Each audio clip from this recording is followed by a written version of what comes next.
광주 전남권 뉴스입니다. 올해 하반기에 전남에서 발생한 고병원성 조류 인플루엔자 AI가 모두 농장 간 전파가 아닌 개별 발생으로 분석됐습니다. 농장 전파를 차단해도 예년보다 오염도가 높아서 추가 확산 위험이 그 어느 때보다 크다는 우려가 나오고 있습니다. 박지성 기자의 보도입니다.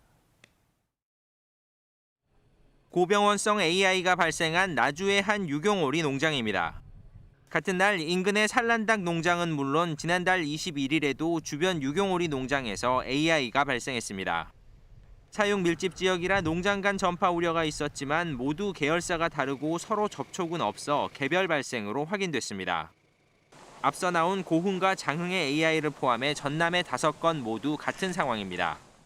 하지만 전남의 발생 농장은 이미 지난해 같은 시기를 넘어섰고 전국으로 보면 발생률이 3배나 뛰었습니다. 철새 급증으로 오염도가 예년보다 3.6배 높아졌고 변이도 심해 감염원이 크게 늘었기 때문입니다. 방역당국은 농장 마당과 축사 지붕이 광범위하게 오염된 상태에서 농장 내 차단 방역을 제대로 하지 않은 것이 주요 발생 원인이라고 판단하고 있습니다. 실제로 전남의 AI 발생 농장 가운데 분석이 끝난 3곳 모두 방역수칙 위반이 확인됐습니다. 저희 역학조사에서도 그러고 위반 수칙이 아까 같이 그런 부분 소독 안 된 부분 또 전시를 잘 이용 안 한 부분이 다 농식품부 역학조사에서 지적된 사항입니다. 방역수칙 위반이 확인되면 처분 보상금이 감액되는데 지난해 전남에서는 30% 감액 처분까지 받은 농가도 있습니다.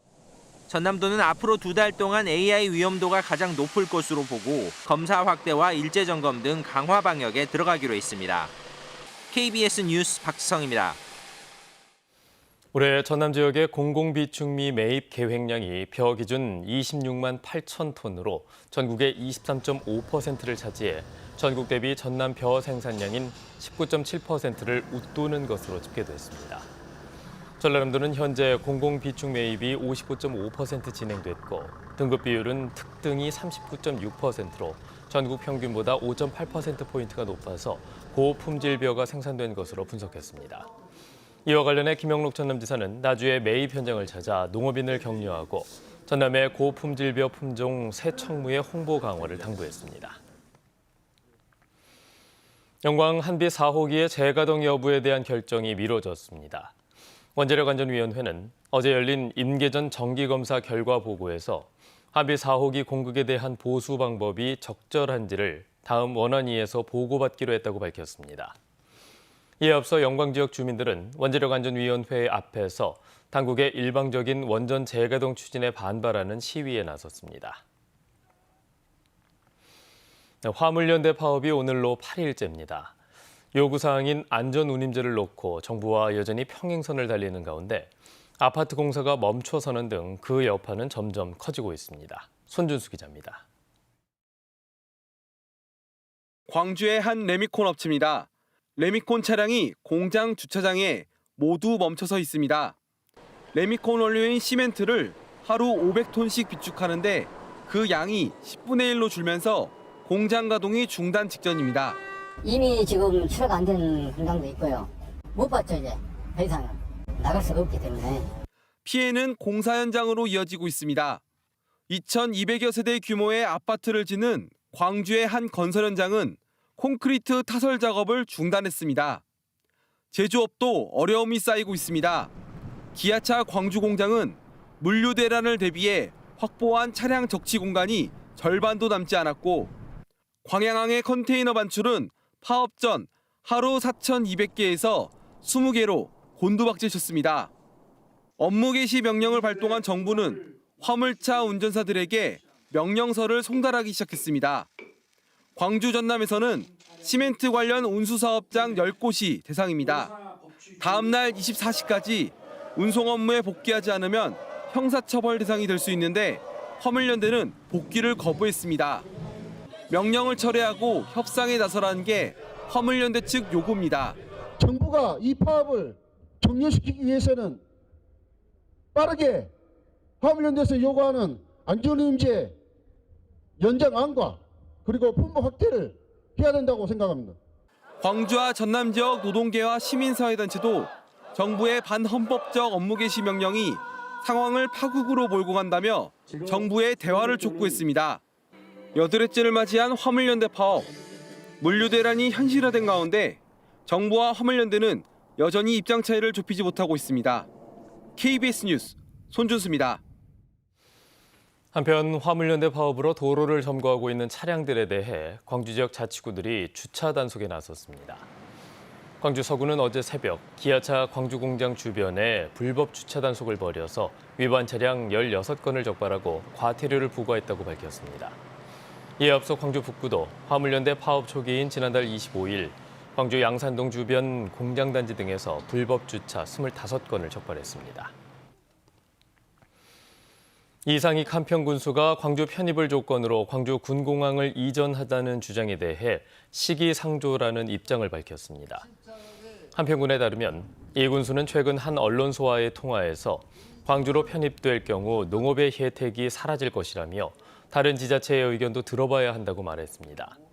이 군수는 또 군공항 이전에 대해서는 주민 의견이 엇갈리는 만큼 내년 초 찬반 투표를 실시할 계획이라고 밝혔습니다.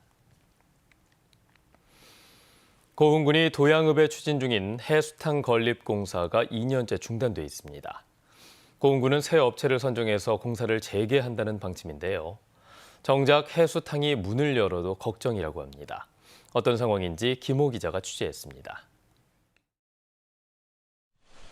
고흥군 도양읍의 해수탕 건립 공사 현장입니다. 바닷물을 이용한 대중탕과 수영장을 갖춘 4층 높이 건물로 고흥군이 125억 원을 투입하기로 했습니다. 짓담한 건물 안팎에는 공사 자재가 어지럽게 널려 있고 외벽에 노출된 철근은 벌써 녹이 슬고 있습니다. 그 빈집이 뭐 옛날에 귀신하고 도깨비 나댔기 주위에서 환경이 영 안 좋죠, 저거. 빨리 공사를 했으면 하겠는데. 공사가 중단된 건 2년 전입니다. 공사를 수주한 도급사가 하청업체에 줘야 할 공사비 8억 원가량을 체불하면서 착공 1년 만에 공사가 차질을 빚었고 지난 4월에는 도급 계약까지 해지됐습니다. 고흥군은 새 사업자를 찾아 공사를 이어간다는 방침인데 해수탕이 문을 열어도 걱정입니다. 영광과 한평 등 앞서 해수탕을 지었던 전남 지역 상당수 자치단체들이 적자 누적으로 사업을 포기하거나 운영을 중단했기 때문입니다. 전라남도에서 투자심사위원회에서 3차례나 제동이 걸렸던 사실을 알고 계시죠?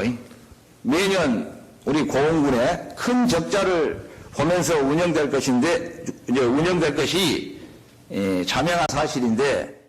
고흥군은 해수탕 건물에 체육 문화 공간을 추가로 들이는 등 시설 활용을 위한 방안을 검토하고 있다고 밝혔습니다. 왜 다른 시설을 좀 하면 안 되겠냐 이런 의견들이 일부 좀 있어서 주민들 의견을 다시 한번 청취를 해서 검토를 한번. 고흥군은 이르면 내년 6월쯤 공사를 다시 시작한다는 방침이지만 공사 지연에 따른 인건비 및 자재 가격 상승으로 20억 원 안팎의 추가 사업비가 들 것으로 예상됩니다. KBS 뉴스 김호입니다. 사회복지 공동모금회가 오늘부터 내년 1월 31일까지 희망 2023 나눔 캠페인을 이어갑니다. 이번 캠페인 기간 동안 광주의 목표 모금액은 38억 4천만 원, 전남은 99억 2천만 원입니다. 모금 첫날인 오늘은 광주 5.18 민주광장과 전남도청 광장에서 사랑의 온도탑 제막식과 함께 첫 기부 전달식이 펼쳐집니다. 전남 선관위가 내년에 열리는 조합장 선거를 앞두고 금품을 제공한 혐의로 A조합 입후보 예정자 B씨를 경찰에 고발했습니다.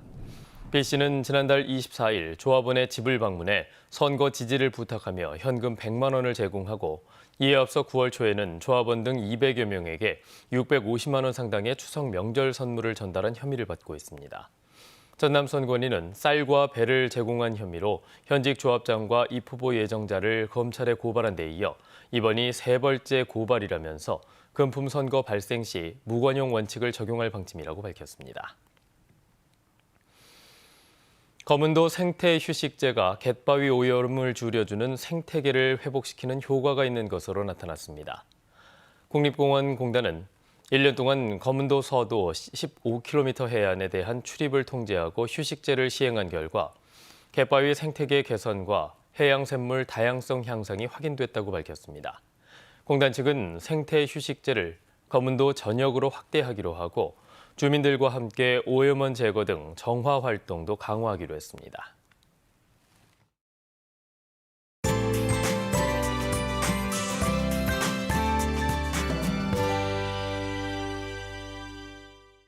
12월의 첫날, 추위가 기승입니다. 오늘 아침은 어제보다도 더 추운데요. 대부분 지역이 영하권으로 뚝 떨어졌고요. 이렇게 푸른색으로 표시된 곳들은 영하 5도를 밑돌고 있습니다. 일부 도서 지역을 제외한 광주 전남 대부분 지역에 한파주의보가 발효된 만큼 따뜻한 옷 챙겨 입으셔야겠습니다.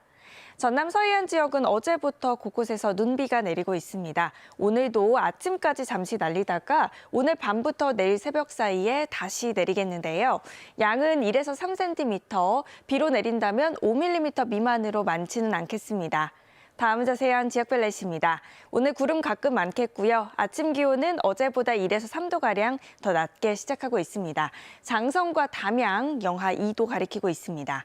낮 기온은 어제보다는 1에서 4도가량 높겠지만 여전히 춥겠습니다.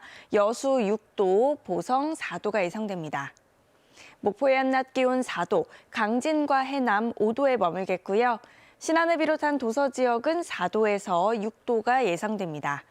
서해남부 먼바다에는 풍랑주의보가 발효 중인데요. 오늘 오전 9시를 기해 해제가 되겠지만 오전까지는 바람이 강하게 불고 물결이 최고 3.5m로 높게 일겠습니다. 이번 추위는 주말에 다소 누그러지겠고요. 토요일과 일요일 사이에 눈이나 비가 내리겠습니다. 날씨였습니다. 뉴스를 마칩니다. 여러분 고맙습니다.